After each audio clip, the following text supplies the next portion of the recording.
Welcome to Inkhaven Presents, Readings from the Archive. I'm Ben Pace, and each episode I invite a writer from the internet whose writings I read and admire to select an essay to read and discuss with us. This episode, we're going to hear the essay Locating the Netherlands' Most Wanted Criminal by Scrutinising Instagram, written by Henk van Ness. It was published on bellingcat.com in March of 2019. The essay was chosen by Georgia Ray, a microbiology and biosecurity expert who writes at Eukaryote Writes blog, and has done so for over a decade. She writes very funny research pieces about topics ranging from the naked mole rat to whether trees exist and missing hikers, and also her experience getting dysentery for science. Welcome, Georgia. Hi, Ben. What led you to want to read this piece today? I've been following Bellingcat for a very long time, and this is indicative of the kind of work work of theirs I ran into early on. First of all, they're extremely cool. And this investigation, as you'll hear, is a cool thing to do. So that's inspiring. But also I think they're very good at a very snappy explainer / story that is also very informative of just how you can do it. Their thing is OSINT, which means open source intelligence, which means things from like internet tools and whatever. So like anyone else just can verify this. And I think that's really cool. Yeah, I think I really appreciate write-ups like this. This post could have been 3 paragraphs, being like, we did a thing. But instead, it told you how they did a thing, in detail. And it was very fun to read. And I also was kind of like, gosh, I kind of see how this works. I kind of can imagine helping out with such things. It makes you think, like, immediately off about, like, oh, I could do this. Did that have that effect on you? Did you? Yes. Yeah, I was like, oh, I could, okay. There's a lot of stuff on there on Instagram, or Google Maps, and everywhere else on the internet, so. Yeah. Did it influence much? I recall you had a piece about various strange things happening in Uraka Watch on Twitter. Oh, yeah. Was it at all in the back of your mind as like, wow, you can kind of do that kind of thing? Yes, very much. Like, approaching the process of a quote-unquote investigation, or even framing, here's a weird mystery as an investigation. Okay, what tools do I have at my disposal? How do I start on this? Where is this leading me? Etc. Detective Georgia Ray. Oh, I can only dream.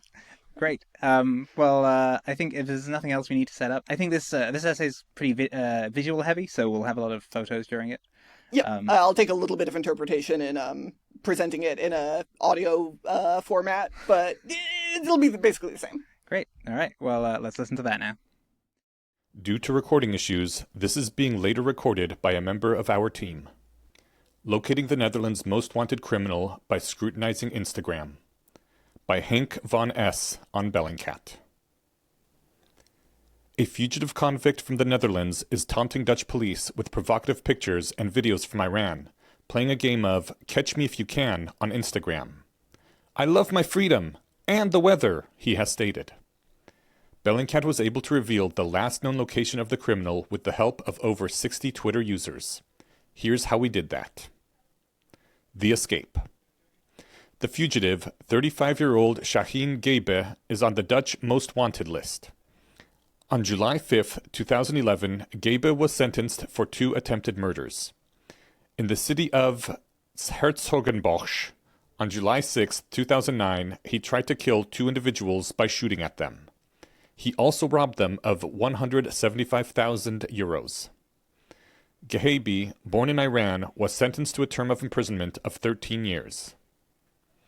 He managed to escape from prison on October 6, 2011, and has been on the run ever since. The police in the Netherlands have searched for this individual since then. The convict posts on Instagram. There are over 170 photos and videos about his whereabouts, mostly in Iran. He has never tagged himself with a specific geolocation, just towns and places.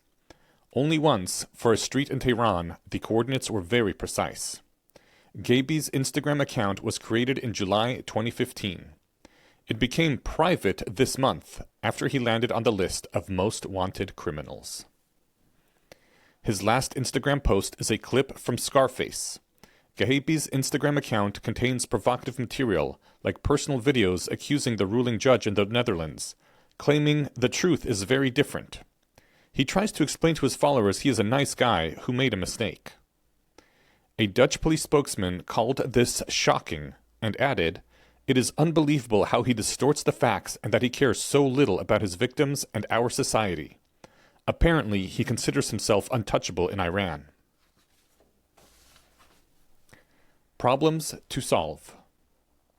A problem with scrutinizing any of the Instagram posts is that the convict can deceive the police by using bogus location tags in Instagram, backdating the information, or otherwise hiding his real whereabouts.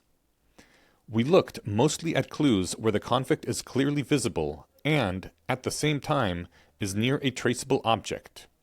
Gehabe near a car, in a club, holding a branded knife. Using that method, we tried to reduce the risk of being deceived ourselves. Another problem centered on the ethics of impacting the investigation. If we can find a last known location, as we ultimately did, any convict undoubtedly becomes aware that they are being zeroed in on. Without crowdsourcing, any fugitive's last address will be much harder to find. Bellingcat got the help of over 60 people who researched with us via Twitter.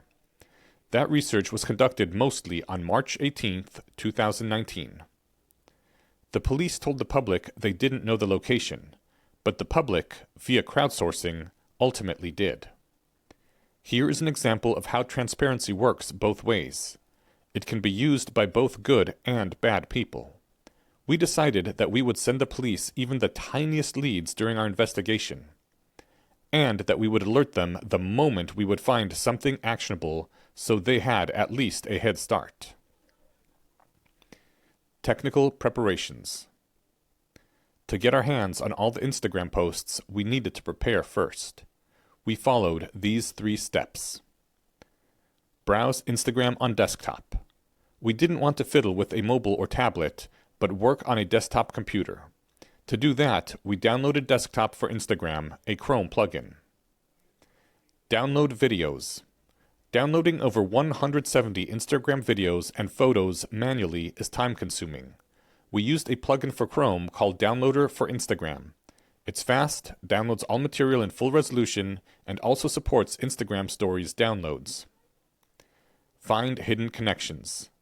To find the hidden connections between Instagram users, to find what our target liked, and much more, we used helper tools for Instagram. Again, a plugin for Chrome. In the picture above, for example, the convict is next to a liquor display. Focusing in on specific objects can sometimes lead to finding connections. Or, at the very least, you find something about the target's likes and lifestyle. Question 1. Whom did he meet? Last week, Dutch police asked the Dutch public for help with this case on TV. One question was, who did the convict interact with? Maybe his interlocutors know his possible bogus identity, like a false passport or a false name. We concentrated on that question first. A man and a statue. This picture, uploaded on November 27, 2018, shows our target play fighting a statue, which perfectly suits our need to have an identifiable object and our target in the same photo. We did reverse image search in Google and Yandex, and, as it often is the case, Yandex was the better choice. This is how we found Kish Island, some 200 kilometers away from Dubai. A slightly bizarre promotional story about this island tells you what you can do there.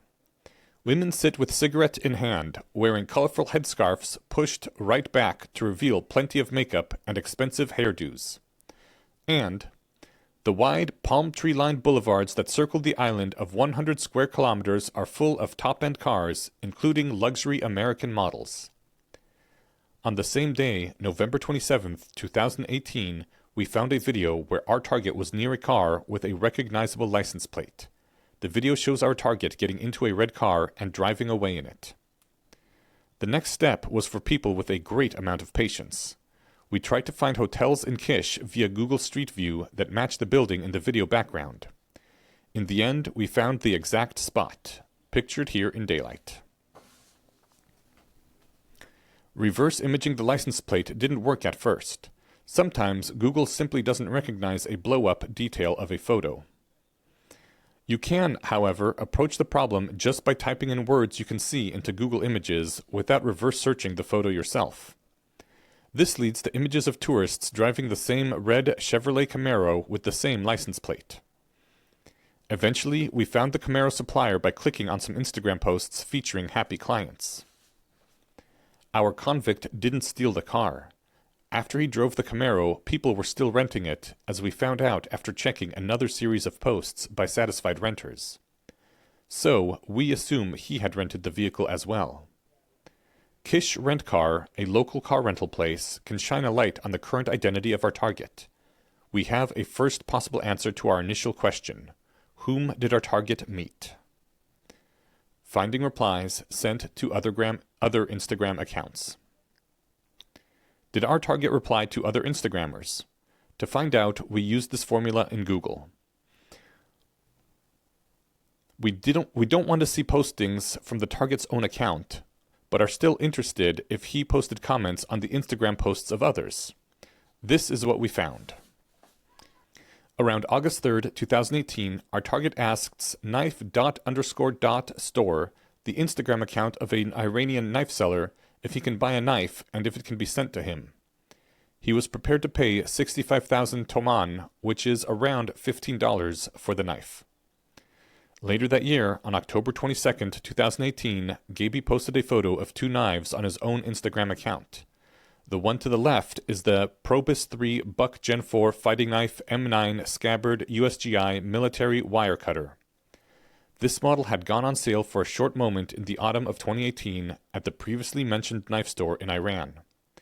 We were able to find the Farsi Telegram account and exact address of the dealer, another answer to the question as to whom our target was contacting. A summary of our findings up until finding the specific knife reference on the target's account was given to the police and later published in a Dutch newspaper, which had asked Bellingcat for assistance.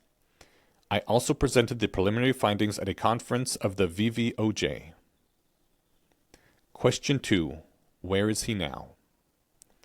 Because things were going smoothly, we tackled the hardest question. Where is the target now? We concentrated on a video from March 9th, 2019.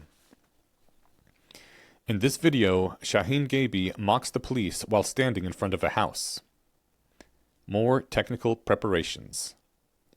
We dissected the 35 seconds of video from March 9th, 2019, and exported it into over 1,200 separate images, each covering a different part of the area, resulting in just one photo of all the frames of the video. For that, we used a sophisticated program called Agisoft Metashare. You see our target more than once because he was moving in the frame. The reason behind doing this conversion is that we get a better view of all the details of the video, a method that was also used in Inside the Trenches of an Information War. Problems to solve. Our target posted the video on March 9th, 2019, but he may have filmed it months ago. We needed to find something in the video that helped with chronolocation, i.e., finding out exactly when it was shot. Besides the when, we needed more proof of the where. There is no hint of a location and no geotag in the Instagram post itself. Staring at the magnolias. We stared long and hard at the white flowers, but only thanks to botanical experts was our next lead found. The plant is called the Magnolia stellata. It bears large, showy, white or pink flowers, most of them in early spring, before its leaves open. These flowers don't last long. The magnolia from the video probably blossomed at the end of February or in early March, very near the publication date of the video. It was probably shot in the northern part of Iran because Magnolia stellata wouldn't be comfortable with the climate in the south of the country. We believed it to be a wealthy neighborhood because of the well-maintained garden and the size of the house. The garbage can. The garbage bin in front of the house is of a color and model that is sold in Iran. A reflection offers more clues. If you look closely at the house in the background, you see a window, and there is a reflection in the window as shown here. There is another house in that reflection. We had to focus on a wealthy area in the north of Iran with at least 3 houses in the middle of what looks like the woods. The architectural style. The details from the balcony are typical of some buildings in the Iranian province of Mazandaran, local people told us via Twitter. Going through reference material.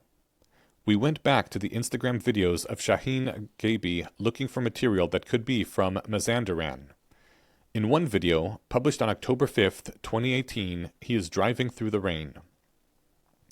In front of him is a car. To the left of him, you can see a sign of some sort of a shop. The shop is a real estate firm in Abbasabad, Mazandaran. The license plate is also local.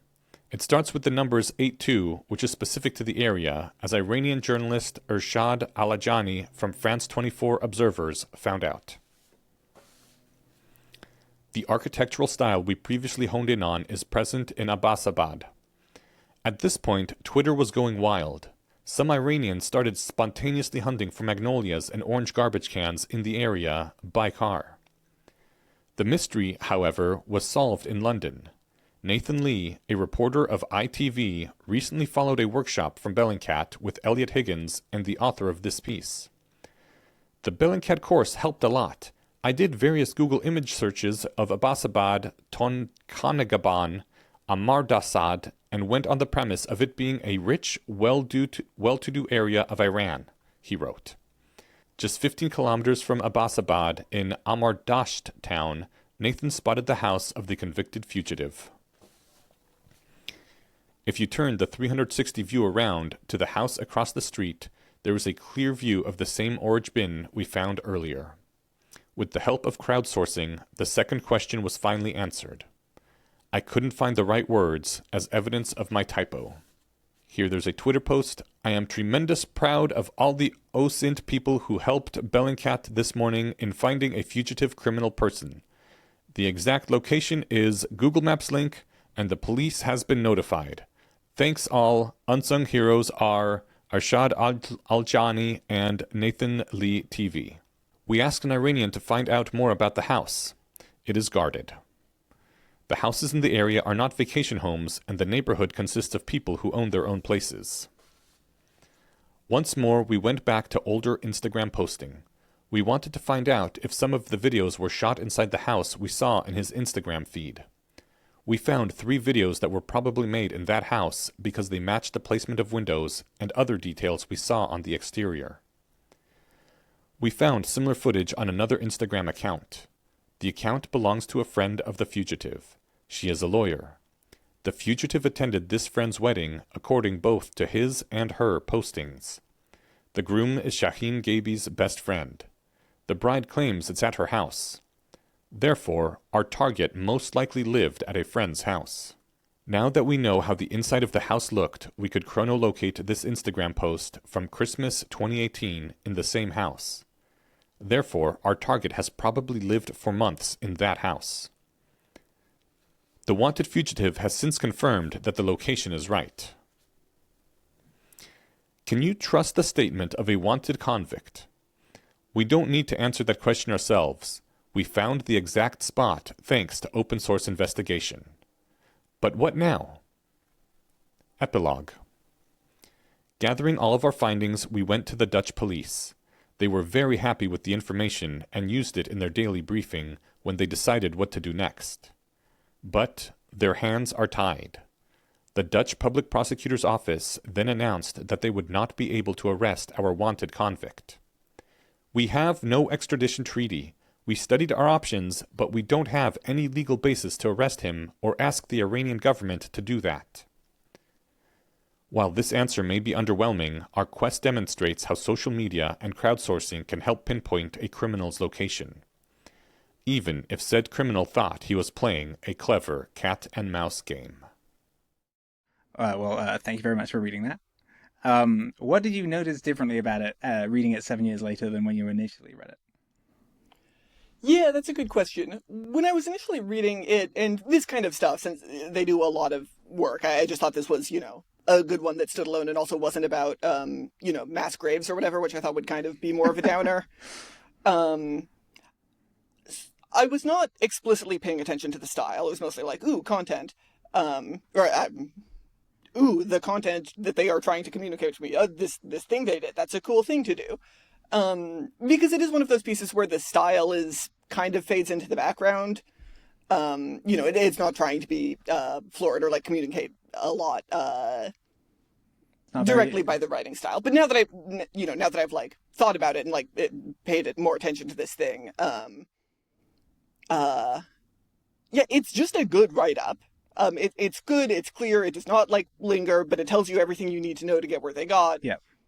Yeah, I enjoy all the links where it says, of course, we figured out this, and they just link to a Twitter guy figuring that out, who was freely, did it for free. And he helped out, and he was like, oh yes, I in fact know about botany in Iran. I will tell you what flower that is, which is wonderful. The fact that it was, that this was so explicitly crowdsourced, and I believe they said it took place over the course of a day, so you can really imagine just being in there. A day? I could be wrong. I think a lot of this investigation happened maybe on March 19th, and you can imagine just a bunch of people spending like hours at their computer kind of sucked into this, going around, and I think that's very beautiful. Yeah. Yeah. Yeah, they do write about mass graves. I'm still curious why you thought about this one rather than some of their stuff about wars, which they've looked into the Ukraine war and some others a substantial amount. I mean, I was going for something older. Yeah. This was. They certainly still write pieces and investigations kind of like this. But I was trying to think, okay, what was like one of the ones I kind of remember reading back in the day that hit me then? Nice. And what stood out? What was like the most thrilling moment of reading it? Was it just the like result, or was there any particular like step of what they did that excited you? The result's good. I mean, the garbage can is hard to beat. Like just the stuff that is in the background, or I don't know, like this one tree turned out to be like, not the hinge necessarily. I'm sure they would have found other stuff. But like so specific as a kind of innocuous garden detail, and be like, okay, no, we know what plant this is, and it has to grow in this time of year in this part of the country. There's no other time at which this plant could have been blooming in this garden, in the vague part of the earth we think it's in. Like that's cool, man. Yeah, you're right. I also I don't know why, but every time anyone's like, but if you look into the reflection. And then I go, I can't tell what the hell is in the reflection, but they were like, it's probably another building. And I'm like, is it? And it totally is another building. And they're like, there's a set of houses together. Yeah, that it's not clear. Like it looks kind of architectural. So you're like, a house would be the most likely thing for it to be, but like it's not trees, it's not a lake. Nope. Even just knowing that gives you enough to like put the house in more context. Yep. Yeah, they pull off other. They don't only do geo-identifications or geolocations of photos, but they do have some of those in their back record that are wild. Yeah.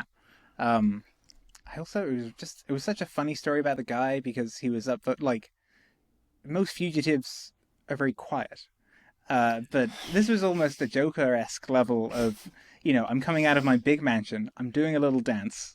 I'm saying the Dutch authorities, they're not telling you the truth. The true story is very different. I will not talk to them. I just wish to get my story out. And look how good my life is. I'm posting... Proceeds not to tell his story. Maybe you did. I didn't look at his Instagram archives, but... shirtless photos from inside his house, hanging out with family. It was crazy. It was. I found it a little sad at the end that he did not get arrested after they found his location. But the Dutch, the police were very grateful to be told where he was. Mm-hmm. I looked around a bit, and the news presumably via the police had been asking for information on this guy, and from his Instagram photos after he had fled the law for quite a while. Mm-hmm. And they did it. They found it. So, yeah, shame they couldn't. And as far as I can tell, maybe never caught him. I think he might still be on the lam today, possibly still in Iran. Yeah. I think the style of I'm going to tell you a story via telling you what we figured out bit by bit, showing you an image of what we did each point, is a strong one. I think it's also reflected in a lot of your writing. I think often that just cuts to an image that like answers like the key question you've just set up. I don't know whether that was something that you were doing independently or whether that pushed you in that direction a little. It's hard to tell since I think I was reading things like this before I started my blog. I suspect it had a strong influence in there. Because, while I don't do a lot of OSINT type things, I tend to write more things that require reading a bunch of research papers. Or, once, getting dysentery, which is a different research process. Aside from the dysentery one, that was special. From early on, I was kind of treating these like investigations, and the thing that you can do, the thing that Bellingcat does, often does, and certainly this piece does, that is similar is it's a story about that is like explaining to you what the author knows about this, this subject. But especially in this case, it's also a story about the investigation, or maybe a list of stuff that happened that was the investigation that also turns out to be a story. Mm-hmm. And while you can definitely, explain a phenomenon or tell a story or something, you can explain a phenomenon in a different order than like the way in which you the order in which you learned the information about it. Yeah. It's a good start because it's inherently sort of linear and is going to build up on each other. And if you understand it at the end, if you tell the story of how you learned something, by the end the reader's probably going to understand it. Again, there can be better ways to do this, but that's a good start, and that is what I end up doing in many of my pieces. Is the order in which I present the information is kind of the order in which I learned it. Yeah, it does help to have an ending. It does help to have Yes. figured it out at the end. Yeah. I think with your Bill Owesco, is that how you say his name? Wasco, I think, yeah. It helps at the end that they finally found him. Yeah. And that you've set up all these attempts to locate him, all these methodologies for locating him, Mm-hmm. and it would have been sad to go, and none of them worked. And I would go, oh no, should I really learn all of those? But in fact, we found out, which ones were working how well. Mm-hmm. Yeah. Yeah, that was a fun one because in this piece I was kind of summarizing two main other sources from people who had gone looking for this guy, who had disappeared while hiking in Joshua Tree National Park. And both of these people looked for him extensively. And one guy wrote an elaborate blog post categorizing, detailing every aspect of the search the searches that he made over the course of years and years. And he stopped publishing that blog before the guy's body was ever found. And the other guy got some more context and whatever. But it's interesting because, even me reviewing that, I had a different view on it than... it would have been different to go back and look over those blog posts and try to summarize them before the guy happened. And they still would have been a very interesting story. But yeah, the fact that I was coming onto the scene, a few years after they found the guy's body, now that it has a capstone, the whole story kind of changes shape. And I was able to go back and be like, oh, this is where he got closest. He recorded his GPS maps. We can just tell where the guy... We know that now. He had no idea. I know this now. And that makes the story, way crazier. Yeah. I think, did that guy comment on the post on Less Wrong? One of the guys, the guy who made the videos afterwards, not the blogger. Not the blogger, but the guy who found him? No, a different guy. Oh, okay. Yeah, he was found by just some hikers. Ah, yeah. Which was another heartbreaking part of it because, so much of the search, the search effort was incredible. It did not spent, work. a year, so much time hiking around trying to find this guy. Yeah. Oh, it was crazy. But yeah. That was a wild story. Yeah. But yeah, was this piece, so does this piece, the Bellingcat piece, stay in your mind? Do you think, have you, thought about it since explicitly. There's a gestalt, Bellingcat's, methods as a gestalt have, and there are some of them, I, wrote in a different post about one of their, execution sites geolocation. Again, real downer, did not necessarily want to read every step of that, and also, show you, the viewer, a lot of blurry images. Yeah, have more fun. Read the one about Georgia getting dysentery. Because she gets over it. She does not still have dysentery. That's true. I got better. Does reading stories like this make you more hopeful about things we can figure out, or does it make you more paranoid about how the world will use the information available to it? Oh, both, a lot. Both very much. Yep. Yeah.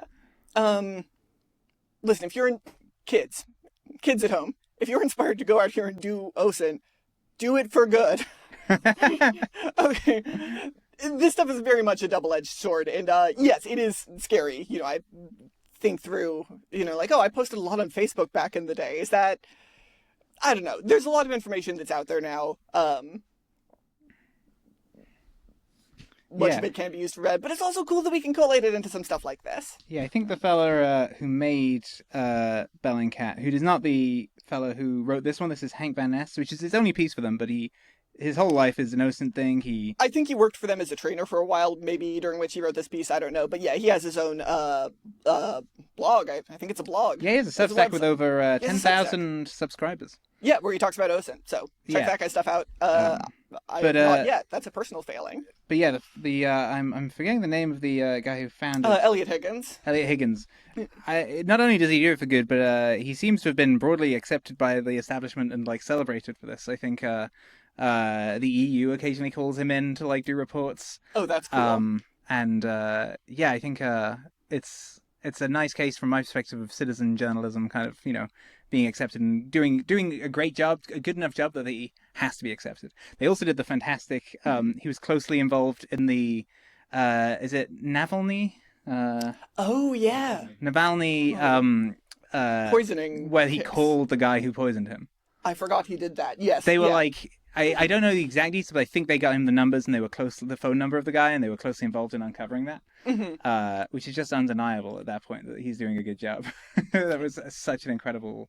It's absolutely wild, and I love that this genre of journalism or research or hobbying kind of goes that whole line between is it as accessible to that whole line of people from like, you know, randos on Twitter.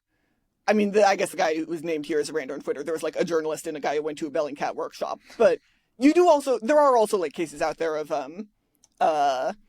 you know, like Reddit commenters turning up the like identity of a person who loved like a body that had been found years, like decades later. Yep. Yeah, I think it gives me a lot of like hope about people on the internet, just people being able to figure things out. Difficult questions that a lot of people would like the answer to. You can figure it out if you put in the work and you like find a good angle on it. I think it's really beautiful. Yeah. That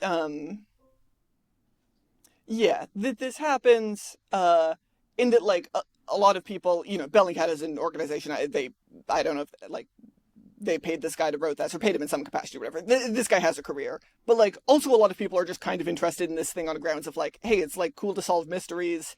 And like, now that you mention it, I'm also kind of curious about, you know, the answer to this specific question. Yeah. Yeah, it and people me... just do it in their own, which is crazy to me and also very nice. Yeah, to me it reminds me a little bit of like the old like discussions around Less Wrong and people being like, "What? You think a blog is one of the best places on the internet for discussion of like AI and philosophy?" And you go, "Yes, actually, a blog." Yeah, it kind of is. Yeah. Have you been involved in any OSINT projects over the years? Not to my memory. Ones that have turned into, you know, like giant postable things. Has this affected any of your thinking about cybersecurity and defense, or biosecurity? I guess is your area of expertise. Biosecurity. Ooh. Yeah, it's hard to do OSINT about biosecurity because it usually doesn't leave a lot of obvious traces. Right. So on a very direct level, there's that. But it is still pretty promising, and I suspect there's like a lot of area of room for this, and I'm sure there is. You know, like the FBI and etc. Yeah, major intelligence agencies do a lot of like OSINT type stuff. Yeah. But it suggests to me that like a lot of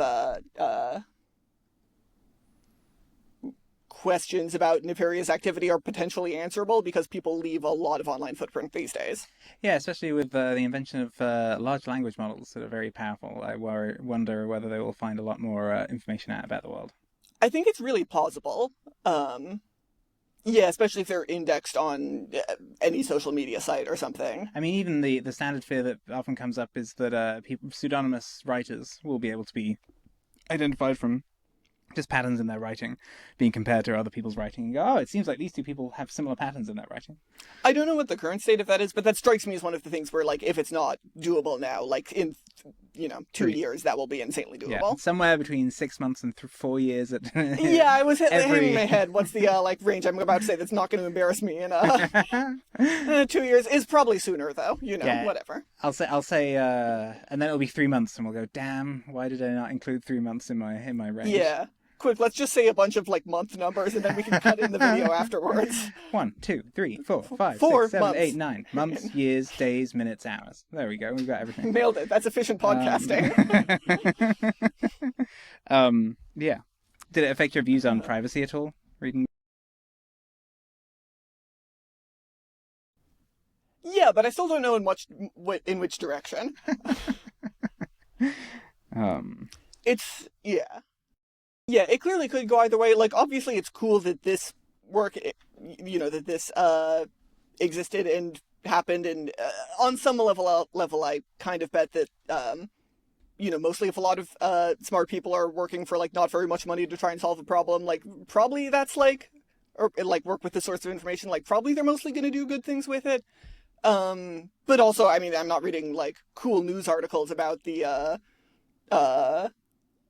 people who like get their life ruined for stupid reasons or whatever. So it's hard to say.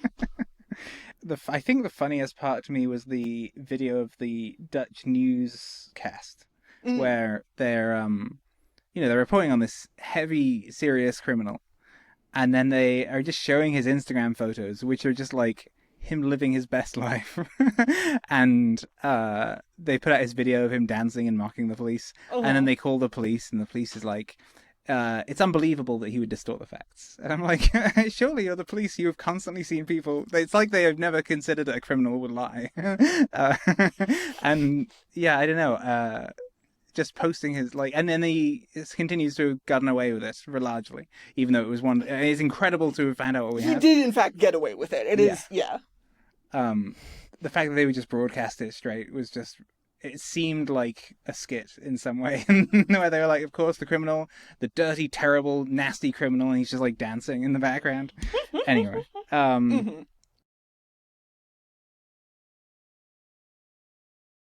But Hank Van Ness, the author of this, one of the main things he appears to do with OSINT these days is using AI in it, both to do OSINT and also to, identify deepfakes and that kind of thing. Yeah. So, yeah, there is action in this space, and I recommend anyone who's interested check that out, because he seems like a smart dude. Yeah, it is paid, but we will certainly put a link to the Substack in the description of the video and of the podcast. Well, yeah, thanks. I honestly had never read a Bellingcat piece before, so this podcast continues to be an education for me. They're so good. They're more of a news organization than a blog, but I always read them in my RSS feed, and I'm like, oh, what are these guys doing today? I mean, the post feels like a blogger doing the news. Yeah. It doesn't feel like a news guy doing a blog. Yeah, no. I was thinking about that, the style is just so approachable that it's like, I can kind of imagine someone like banging this out in a room or whatever, but like, this is a news organization. In one of their other pieces I was just rereading before this, where they, they have like 2 photos and like no idea where on earth they were taken, and they managed to narrow it down. And just sort of in one, and I'm imagining like, okay, when I read stuff like this now, I kind of think like, okay, how would I write it up? And they're going down piece by piece.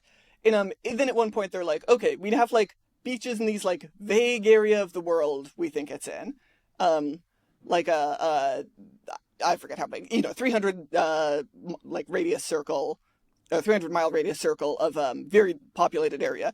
Then we spent 2 weeks going over hundreds of Google reviews and hotel listings until we found a place that matched the photo. And then it just moves on after that. But I was thinking, if this was a personal blog, or if I were, writing this piece for a personal blog, it wouldn't. I'm not saying they made the only good decision here, but I definitely would have labored on the 2 weeks piece. In the 2 weeks where you don't know you're going to find the piece at the end, or find the real place at the end. So yeah, they're professionals. They're a news organization. If one were doing this personally, I think they'd be justified in spending a few more paragraphs complaining about the 2 weeks. But I thought that was a really beautiful marker of professionalism right there. Yeah. Now, that kind of thing always reminds me of the scene from HPMOR where Snape and Moody are in the graveyard trying to poison Voldemort's father's bones because they've heard it might be useful in a ritual of resurrection. Yeah. And they're like, we both know this probably isn't going to work. Moody's like, so this idea that he can be resurrected with his father's bones, yeah. So you come here to like pour poison on them? And he goes, yes. And then he's like, but like, did Tom Riddle know about this? And he goes, yes. So why wouldn't he have just moved them? And then Snape goes, I just want to sickle off Dumbledore that you wouldn't have thought of that by the 5th bottle. And he's like, so Snape says, so I try the other guy's bones as well in this graveyard just in case he switched them with them. And he goes, but you definitely would have just moved them to a place you have no idea, right? And Snape goes, yes. And then he just says, I think the line is, they considered their pointless work in silence. It's not pointless, it's like fruitless or like, point. Still very low probability of reward, Yes. but the reward is clearly so good that... I mean, it's the right call to do it in for safety. But I think that happens a lot. Yeah. And I respect the hell out of it when they do it, and when it pays off, it's incredible. It's really impressive. Yeah, I imagine if Voldemort would come back, I think they poured LSD on one of them, and you imagine Voldemort coming back and going, "Okay, well, I'm really screwed up," and they would go, "Thank God we did the things that we were supposed to." Yeah, it's I imagine their the collective Bellingcat draft spin, so to speak, is probably littered with a lot of times they put like months into investigations and it did not work. And that is the really impressive part, is like this body of knowledge that like every now and then as a blogger, I'm like trying to like do a piece, but what I'm doing isn't journalism or whatever. So at the end of the day, I can't just write. And I did a bunch of research and I'm still confused at the end of the day. I do that they all mostly the have higher time. standards of this, which is, reasonable for them, but... No, I managed to turn that, whenever I'm like, I'm going to answer a question X, I then turn it into a post of like, 7 interesting thoughts about X, by which I did not answer the question. I learned some things, and that's in the post, and everyone who cares about the question is like, oh, Ben also cares about that question. Isn't it great? Yeah. I never answer the question. I never get to an answer, but you learn something. Aspiring bloggers in the crowd, take note. Yeah, sometimes it's interesting that this is confusing, and here's why. Sometimes that's also kind of almost as good as an answer. Yeah. What's it? Posing a well-formed scientific question can be half the work to answering it. Mm-hmm. Also, Bellingcat, I would read the hell out of, here's like where this investigation petered out in your draft spins, but probably not as much as the investigation. So I don't know, keep doing what you guys are doing. I bet at this point they can get at least one post out of, failed investigations that we'd put crazy amounts of work into. Yeah, I'm seems sure likely. that would be great. Because they have 30 staff and they've been around for 5 to 10 years. That sounds right, yeah. I bet they've got amazing deleted files or a drafts folder. Yeah, I should think so. I do want to check one more time, you read it in 2019, probably. Yeah, I believe so, yes. You may not have read it since then, until, this week. Yeah, I suspect so. Anything else about it that, surprised you or that you had, forgotten? Yeah, let's see. Seeing how some of the tools have changed since then is kind of cool. Again, I'm not an expert in this. And I'm sure Bellingcat's, more recent works have more... I mean, they write a lot of stuff about what tools they use. That's one of the cool things they do. They don't just do stories. They also do, here's, here are tools we like. They have, lists of, Workshops on using the tools? Workshops on using the tools, and also workshops on, strategies and things. They have a whole post on how to, use shadows in photos to help geolocate them. Or at least narrow down the spots where a photo could have been taken. So that's cool. And I was reading this being not an expert. My impression is that Yandex is no longer as good as Google Images for reverse searching images. And that's cool. I remember when that wasn't true. Right. I assume a lot of the Instagram tools have been deprecated, but then replaced by different Instagram tools because it's a beautiful ecosystem out there that often large apps do not want to exist, but it sure does. Yeah. So that's kind of interesting stuff to see. Yeah.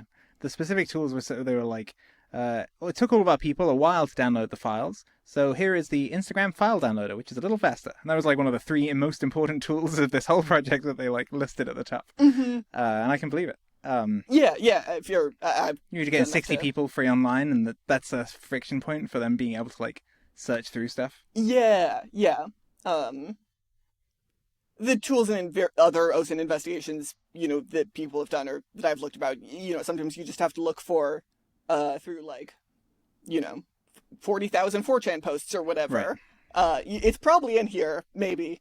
But yeah, the tools make a lot of difference for dealing through that, especially if you do not want to spend 2 weeks on it. Yeah. And sometimes you have to spend 2 weeks on it either way. Yeah. You have come here to Inkhaven for the second time. Yes, I have. Thank you very much. Thanks for having me back. Has it been what's it been like? How's your week been so far? Anything surprising?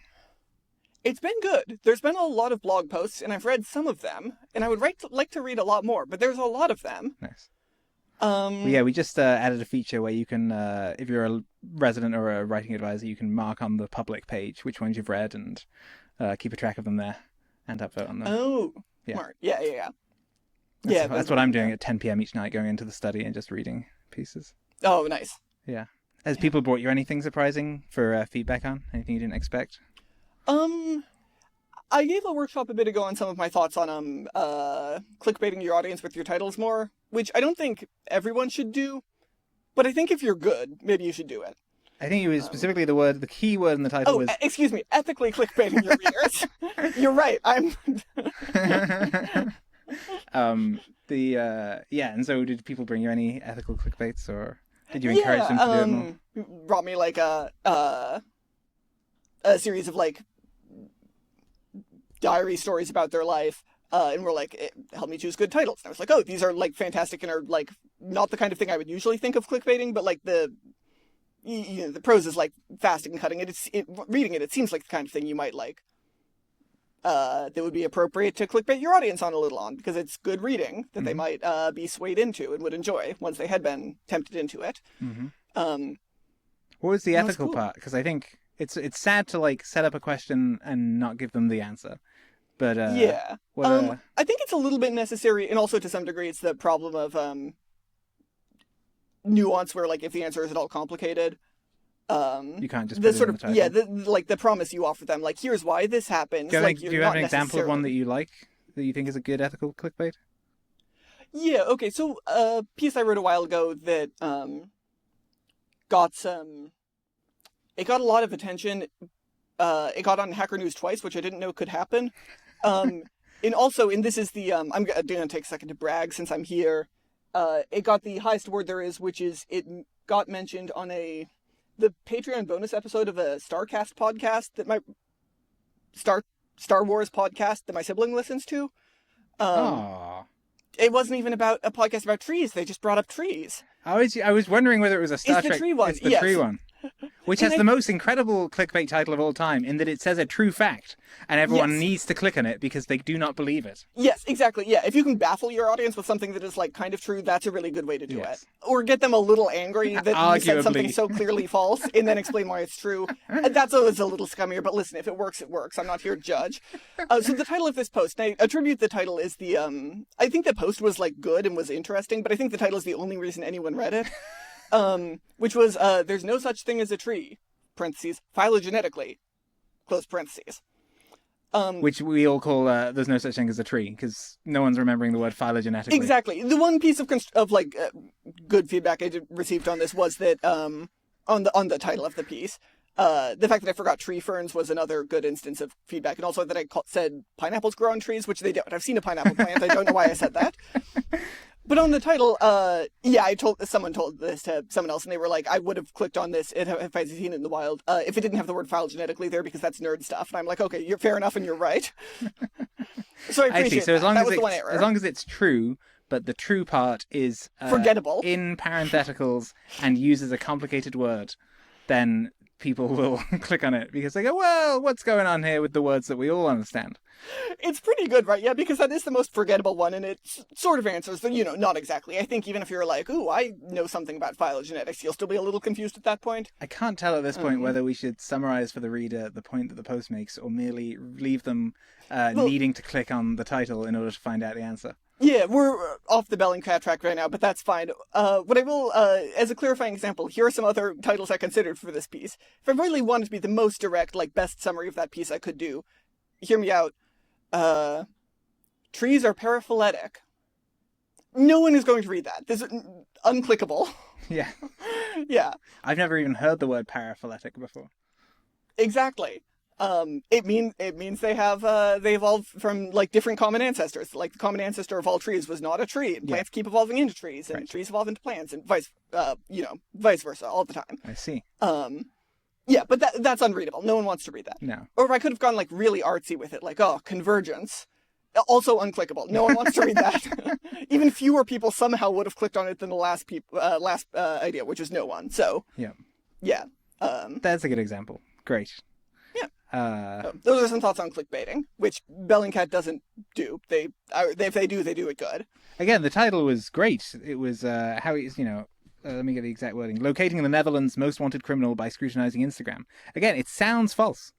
It's setting up an unexpected thing that is true, but not in a way that's you still kind of understand what the post is going to be about, which I think is one of the core bits of ethical clickbaiting. I think it sounds like they did less work than they did to me. If you told me that was the name of a post, my guess is that one guy read a detailed comment on Instagram and then found the answer. Not that That's 60 true, people did incredible amounts of botany. 60 people who I kind of assume were mostly strangers, like... Yeah, the answer, were, like, I putting mean, this I together. think they said like a key part was done by an ITV News reporter in London Yeah. from Twitter. They might have known, but also maybe not. Yeah. Yeah. But anyway, anything, good. so you were here for all of the first Incaven. Yeah. And you're on schedule to be here for the whole second Incaven. Yeah, that's the plan. Anything surprising you the second time around? I I imagine many things surprised you the first time around, but they're now full and faded into the background. It's a good question. Well, I was working at the first one, and it is chiller now that I'm not also trying to do 40 hours a week. I'm like, oh, I could write some stuff now. Nice. That's crazy. I didn't write a post about every day the last time, and I'm not doing it this time. Great. Because that's crazy. Who would do that? Shine on, you crazy diamonds. Nice. And also, I mean, again, I have read fewer posts than I would like. Got to read more. They're all good again. They were all good last time, and somehow, my God, you picked a good crop of bloggers. They're all good. Wonderful, thank you. Yeah, there's going to be some good stuff at the end of this. Yeah, there's already some wonderful stuff. Mm-hmm. I really like the Thessaly Blue story about the Viscera. That was crazy. I don't think I know this one. It's I'll have to read it. Pretty high up. Yeah. But yeah, lots of good slime mold science. Just people going, oh, you can just gather data and do stuff. I like the amount of data gathering Do you going like? on. Turns out salt is salty. That was that was a pretty But good. other things are also salty. Yes. That would be the clickbait I would go for. I mean, don't get me wrong. Salt is salty is like that's an almost perfect title, no notes. But if I was going to clickbait it a little more, I might have done other things that are also salty. Yeah, I think something was bimodal. Like certain things, a lot of people thought was I think it was very baking powder. Yeah. Some people tasted it as being quite salty, and others were like, no. There's no salt here. Yeah. Yeah. Who the hell knew? Empiricism. Try it today. Great. Let's wrap up there. Thank you very much. My guest has been Georgia Ray. This is the Incaven Presents podcast. Before we wrap up, I'd just like to thank our sponsor for this episode, WordPress.com. As a teenager, many of the blogs I grew up reading were built using WordPress, such as Slaystar Codex, Don't Worry About the Vars, and Shtetl Optimized. The co-founder of WordPress, Matt Mullenweg, went on to build WordPress.com, a hosting service that supports bloggers. It provides an interface that allows you to design your website and to use the near infinite family of libraries and plugins that have been built for WordPress. If you're someone who cares to be able to design your own blog, for your ideas, for your writing, and for your own aesthetic, then by far one of the best options on the internet today is WordPress.com.